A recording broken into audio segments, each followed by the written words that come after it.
Homme de Dieu appelé, femme de Dieu appelée, est-ce que nous avons encore la crainte de Dieu? Il y a 6 mois, j'ai reçu la femme d'un bishop. Je me suis avoir pleuré au moins durant 45 minutes. Elle a dit, pasteur, apôtre, je connais celui qui est mon mari depuis 32 ans. Il dit, il était un frère en Christ. Il dit, celui que j'avais connu, en craignant Dieu. Il dit, il a augmenté en popularité, il a augmenté en responsabilité, il a augmenté en position, mais il a perdu en consécration. Il dit, les frères en Christ ne buvaient pas, mais le bishop est un ivrogne. Il y a 2 mois, il a raté une prédication parce qu'il avait pris du whisky à l'excès. Et il dit, dans les téléphones du bishop, je trouve la pornographie. Il dit, ce qui m'a choqué, il y a 3 mois, la sentinelle est venue me dire, 2 femmes prostituées sont venues réclamer leurs factures au bureau du bishop. Seigneur, épargne-moi de cela. Que la crainte de Dieu soit notre partage. Que nous ne soyons pas de ceux qui la prêchent, mais la vivons d'abord. Paul, appelé de Dieu, mais toujours craignant Dieu. Homme de Dieu, le salut des âmes, ça vous intéresse encore? Parce que j'ai été choqué à Kinshasa. Il y a 4 ans, entre guillemets, un grand de Kinshasa m'a invité à une convention. 5 jours. Chaque soir, il y avait au moins 3000 personnes. La comptabilité à la fin, c'était les derniers jours. On m'a parlé de plus de 1200 personnes qui ont donné leur vie à Christ. Plus de 400 rétrogrades qui sont revenus. On nous a fait rapport, plus de 15 couples séparés qui sont revenus ensemble. Des malades guéris. Ils ont donné tous ces rapports. Je voyais les pasteurs tristes. À la fin, je vais lui demander, mais homme de Dieu, pourquoi tu es triste? Un vrai kino. Il dit, nous, on est bien, mais tout ça, l'impiaka. Ça dit, tout cela est bien, mais les rentrées financières n'ont pas suivi. Écoutez sa réaction, 1200 sauvés. Mais la caisse. Ah, vous rigolez, moi, ça me révolte. L'église est remplie aujourd'hui de capitalistes et spirituels, des commerçants, des gens qui ne servent pas Christ, mais qui se servent de Christ. Seigneur, épargne-moi de cela. Paul, c'est le salut des âmes. Le salut des âmes qui l'intéresse.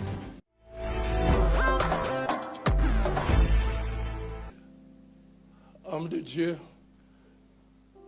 appelé, femme de Dieu appelée, est-ce que nous avons encore la crainte de Dieu? Il y a 6 mois, j'ai reçu la femme d'un bishop. Quand elle est sortie du bureau, j'ai été interpellé. Je me suis avoir pleuré au moins durant 45 minutes. Elle a dit, pasteur, apôtre, je connais celui qui est mon mari depuis 32 ans. On s'est connus à l'époque des groupes de prière. Il dit, il était un frère en Christ. Mais on est mariés depuis 30 ans. Je n'ai jamais oublié ce qu'elle a ajouté qui me fait mal au cœur.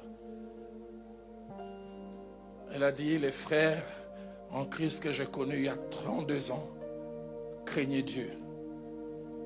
Mais le bishop est un païen.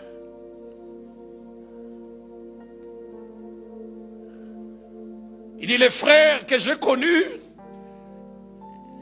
craignaient Dieu. Elle m'a même rappelé ce passage que j'ai lu, Ésaïe chapitre 11, verset 13, parlant de Christ comme serviteur de l'Éternel. Il avait dit, il respirera la crainte de l'Éternel. C'est-à-dire, ça sera son style de vie. La version d'Arby dit, son plaisir sera la crainte de l'Éternel. Il dit, celui que j'avais connu, en craignant Dieu, il dit, il a augmenté en popularité, il a augmenté en responsabilité, il a augmenté en position, mais il a perdu en consécration. Il dit, les frères en Christ ne buvaient pas, mais le bishop est un ivrogne. Il y a 2 mois, il a raté une prédication parce qu'il avait pris du whisky à l'excès. Aidez-moi à poser la question à votre voisin, vous en prenez? J'entends un voisin dire un peu. Alors toi un peu là, c'est comment?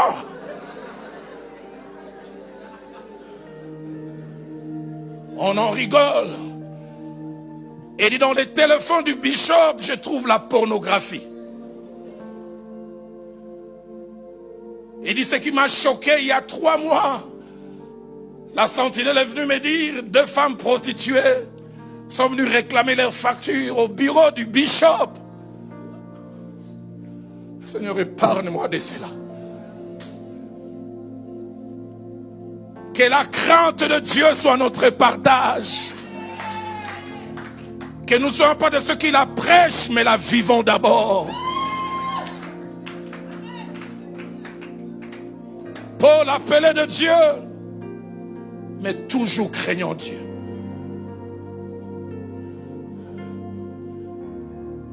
J'ai suivi ce témoignage d'un homme de Dieu, le genre d'homme de Dieu qu'on trouve à Kinshasa.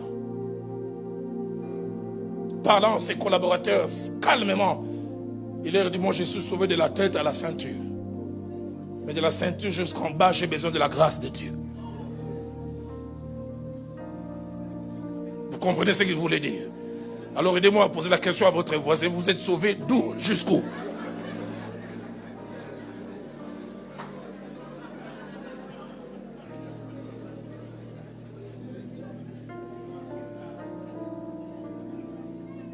J'aime quand Abdias rencontre Élie dans 1 Roi 18 au verset 12. Il ne se présente pas, il dit je prêche. Non, pas je ressuscite le mort. Il dit ton serviteur craint l'Éternel. Seigneur, remets la crainte de Dieu dans ta maison. Remets la crainte de Dieu dans ta maison.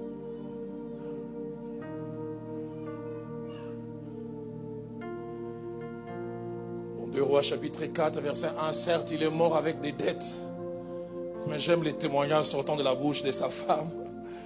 Quand la femme du prophète va parler à Élisée, dit, ton serviteur, mon mari est mort, mais il craignait l'Éternel. C'était peut-être un mauvais gestionnaire, il ne savait pas gérer, mais la crainte de Dieu était son partage. Non seulement que Paul craignait Dieu, mais tellement passionné de Dieu, qu'il n'a jamais perdu son premier amour. Le Seigneur parlant à cette église dans Apocalypse chapitre 2 verset 4, le Seigneur ne condamne pas un abandon total. Il dit, ce que j'ai contre toi, tu as abandonné ton premier amour. D'autres versions disent, tu ne m'aimes plus comme autrefois. Qu'il est triste de voir des gens monter en responsabilité, en notoriété, en position et perdre en consécration. Seigneur, j'aimerais pas être un bon pasteur, j'aimerais d'abord être un bon enfant de Dieu. J'aimerais pas d'abord être un bon prédicateur, je voudrais être un craignant Dieu.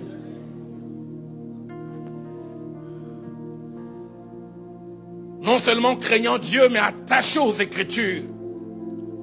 Dans 2 Timothée chapitre 4, verset 13, la scène se passe entre l'an 65, d'autres disent début 66.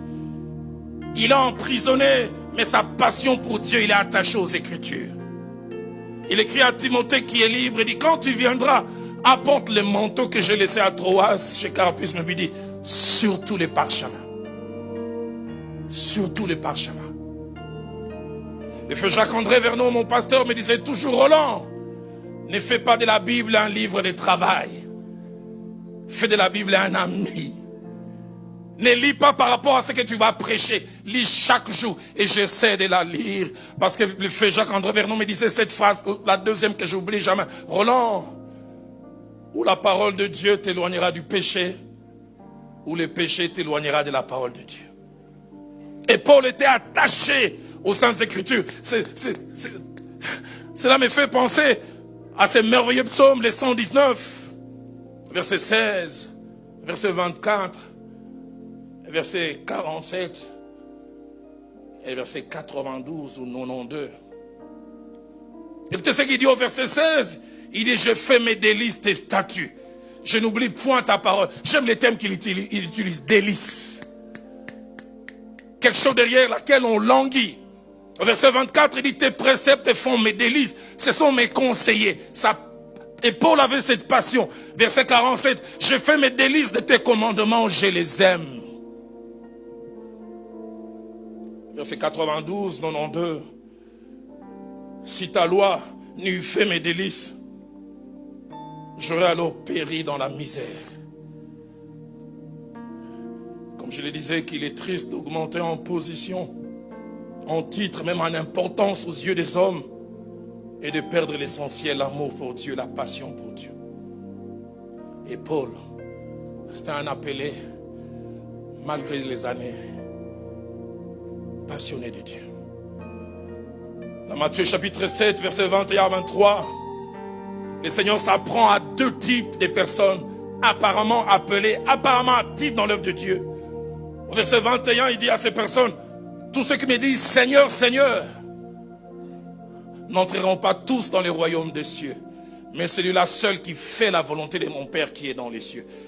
Après autant d'années, est-ce que nous faisons encore la volonté de Dieu?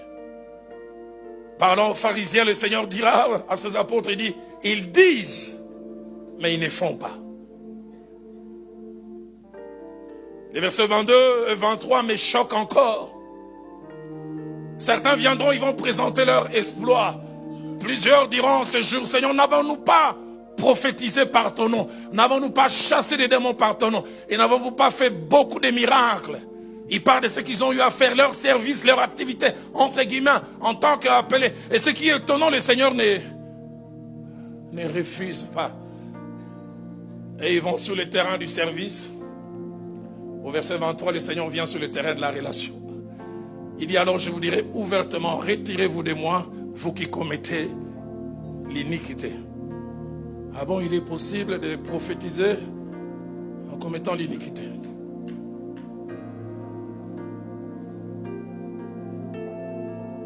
Deuxième chose qui fait de Paul un appelé particulier, une race en voie de disparition. Paul est resté tout au long de sa vie et de son parcours ministériel focalisé sur l'essentiel. Focalisé sur l'essentiel. Et l'essentiel, c'était le salut des âmes. Focalisé sur le fait que des hommes et des femmes passent de la mort spirituelle à la vie. Dans Apocalypse 26, plutôt dans Actes des Apôtres 26, verset 17, jusqu'au verset 27,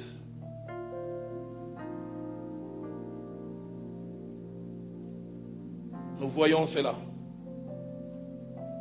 Il rappelle le mandat ou la commission qu'il a reçue de Dieu. Il dit, je t'ai choisi au milieu de ce peuple, au milieu de ces païens, vers qui je t'envoie, Dieu voulant, je reviendrai sur ça demain. Et il dit, afin que tu leur ouvres les yeux, pour qu'ils passent des ténèbres à la lumière, et de la puissance de Satan à Dieu, pour qu'ils reçoivent par la foi en moi, le pardon des péchés,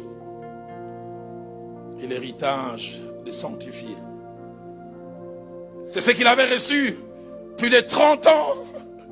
Et j'aime ce qu'il dit au verset 20, à ceux de Damas d'abord, ceux de Jérusalem et dans toute la Judée. Et chez les païens, j'ai prêché la repentance et la conversion à Dieu avec la pratique d'œuvres dignes de la repentance. J'ai mis mon cœur, j'ai mis mon énergie, j'ai mis ma force pour cela.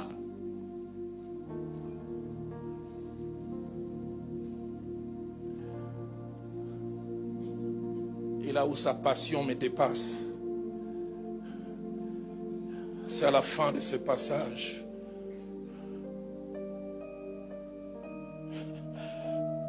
Pour les prisonniers, ça fait des semaines et semaines, permettez-moi les termes, on les trimballe d'un prétoire à l'autre.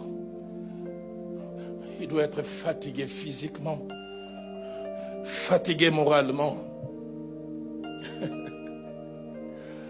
Moi, à sa place, je chercherai tous les moyens pour ne plus être prisonnier. Mais au beau milieu de sa plaidoirie, il trouve une vertu pour gagner encore une âme. Verset 27, crois-tu au prophète roi Agrippa? Je sais que tu y crois. Verset 28, et Agrippa dit à Paul, tu vas bientôt me persuader de devenir chrétien. J'aime sa réplique. Que ce soit bientôt, que ce soit tard, plaise à Dieu que non seulement toi, mais encore tous ceux qui m'écoutent aujourd'hui, vous deveniez tel que je suis, à l'exception de ces liens. Homme de Dieu, le salut des âmes, ça vous intéresse encore? Parce que j'ai été choqué à Kinshasa. Il y a 4 ans, entre guillemets, un grand de Kinshasa m'a invité à une convention. 5 jours. Chaque soir, il y avait au moins 3000 personnes. La comptabilité à la fin, c'était les derniers jours. On m'a parlé de plus de 1200 personnes qui ont donné leur vie à Christ. Plus de 400 rétrogrades qui sont revenus. On nous a fait rapport, plus de 15 couples séparés qui sont revenus ensemble. Des malades guéris. Ils ont donné tous ces rapports. Je voyais les pasteurs tristes. À la fin, je vais lui demander, mais homme de Dieu, pourquoi tu es triste? Un vrai Kinois. J'essaierai de traduire ça en français. Il dit, nous sommes des habillés, mais tout ça, l'impiaka. Ça dit, tout cela est bien, mais les rentrées financières n'ont pas suivi. Écoutez sa réaction, 1200 sauvés, mais la caisse. Ah, vous rigolez, moi, ça me révolte. Ça me révolte. L'église est remplie aujourd'hui de capitalistes et spirituels. Des commerçants. J'en parlais tout à l'heure, des gens qui ne servent pas Christ, mais qui se servent de Christ. Seigneur, épargne-moi de cela. Paul, c'est le salut des âmes. Le salut des âmes qui l'intéresse. L'année passée, entre fin février et début mars, j'ai fait 3 semaines. J'ai quitté Kinshasa par route jusqu'à Kikwit. Plus de 8 heures de route. J'ai prêché de lundi à dimanche, matin et après-midi. Dimanche, j'ai fait encore le même chemin. Et mardi matin, j'ai pris encore un véhicule jusqu'à notre église à Baume, à plus de 460 km. Je me suis juste reposé mardi et j'ai commencé de mercredi à dimanche, prêchant matin et soir. J'ai terminé dimanche, je retourne à matin du prêcher dans notre église. J'entends un ami dire, mais Roland, à ton niveau, pourquoi tu meurs encore pour les âmes? J'ai dit, quel niveau?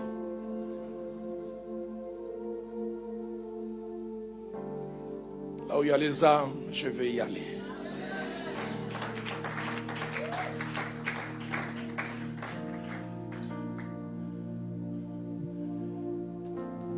Focaliser sur ça.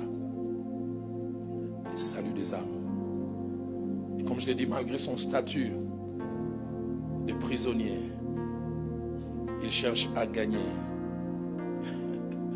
Agrippa, dans 1 Corinthiens 9, verset 16, il dira, si j'annonce l'évangile, ce n'est pas pour moi un sujet de gloire, car la nécessité m'est imposée. Et il dit, malheur à moi si je n'annonce pas l'évangile. La passion de Paul pour les âmes se voit encore quand il écrit à Philémon, dans Philémon 1,10. Il présente l'un de ses plus brillants trophées ministériels. Il parle d'Onésime. Il dit, mon fils que j'ai gagné dans les chaînes. Il est dans les chaînes, mais encore passionné pour les âmes. Passionné pour le salut. Une race en voie de disparition. Aujourd'hui, il y a la passion pour plusieurs choses, mais sauf pour le salut des âmes.